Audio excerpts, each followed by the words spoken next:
Hey, this is Dr. Paul Martin with Brilliant Life Chiropractic, and it's time for Inflammation Part 3. That's right, inflammation is a big topic. So when I did my first two videos, I realized I could really go into more depth about what to do about chronic inflammation.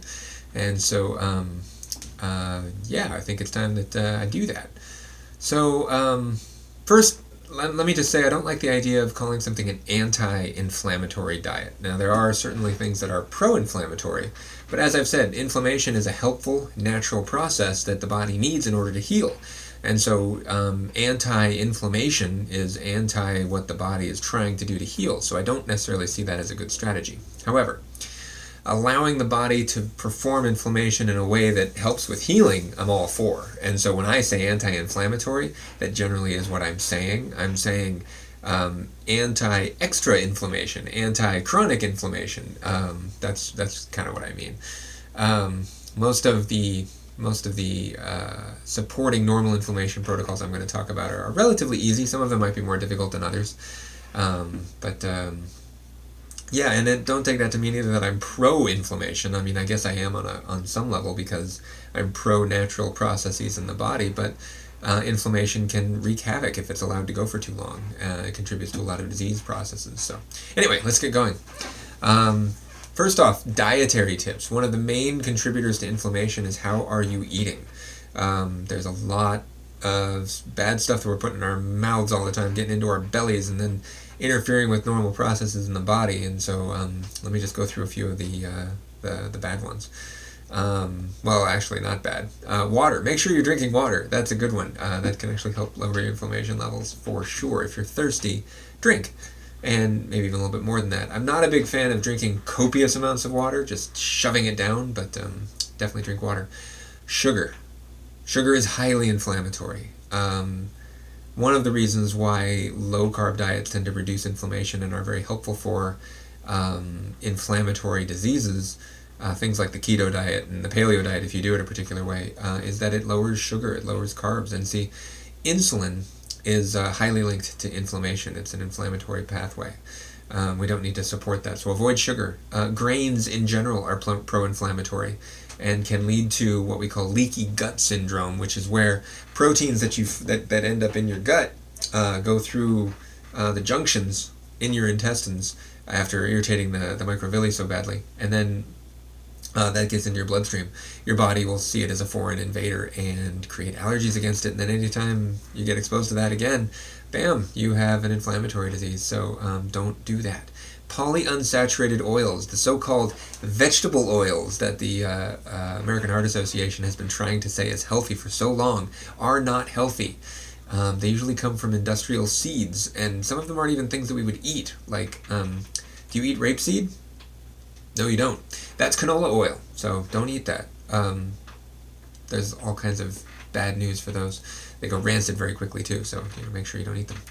The one caveat to that I will talk about is omega-3s. Now, there are certain types of omega-type fatty acids that can be really helpful as far as inflammation. Evidence shows that maintaining a ratio of omega-3 to omega-6 as close to 1-to-1 as possible is very effective at reducing inflammation levels in the body. So that would be something to consider. It really all comes down to ratios and sources. If you're eating a whole bunch of processed omega-6 oils, then you're probably highly inflamed. And so you would want to limit those. But naturally occurring omega-6 is generally found like in nuts. It's not quite so bad. So it's all about sources. Eat whole foods. And vegetables. Eat your vegetables. Most diets that I've ever looked at, one of the reasons they are so effective if they're whole foods is that they are whole food diets and they have you eat real food. Avoid processed food.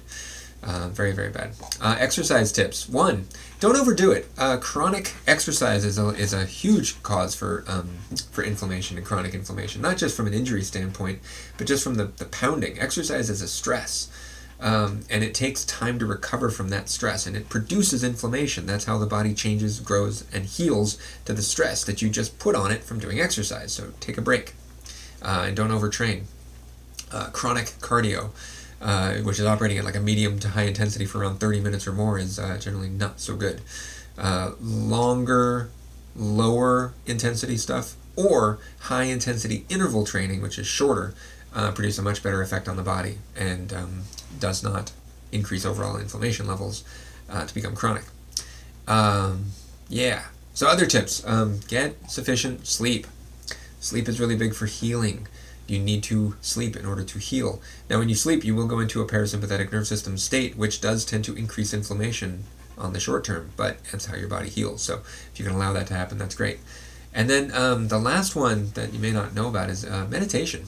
Meditation can reduce inflammatory things in the body on all different levels, so I would encourage a regular meditation practice. It doesn't have to be a lot, and it doesn't have to be formal. If you just sit and breathe for a while, that can really induce a nice healing state. It'll enhance your calm and normalize and reduce stress levels and also inflammation levels. So that one went a little bit longer. That is part 3 on inflammation, and I hope you find these useful. I know I have found all of this information useful. Real quick story before I break. I took a test from a naturopath to assess oxygenation levels in my blood, and it was looking at intracellular oxygenation levels and how much oxygen was inside the cell and how much was outside the cell, and the theory being that if you had high inflammation levels, the oxygen would be outside of your cell, and so he was looking for a number of ideally more than 60% intracellular, and mine was about 61, and I was only the third person he'd ever seen who had a 60% intracellular oxygenation rate. So that's really cool. These things work. And the other one that I remember is a C-reactive protein test, which is a marker for inflammation, usually useful in determining heart disease risk. And normal numbers are between 1 and 15. Mine was 0. So that's pretty cool. Inflammation can be beat. It can be managed. And then when you do have acute inflammation, you know your body is doing what it is supposed to be doing in order to let you heal. Remember, you deserve a brilliant life. Let it shine.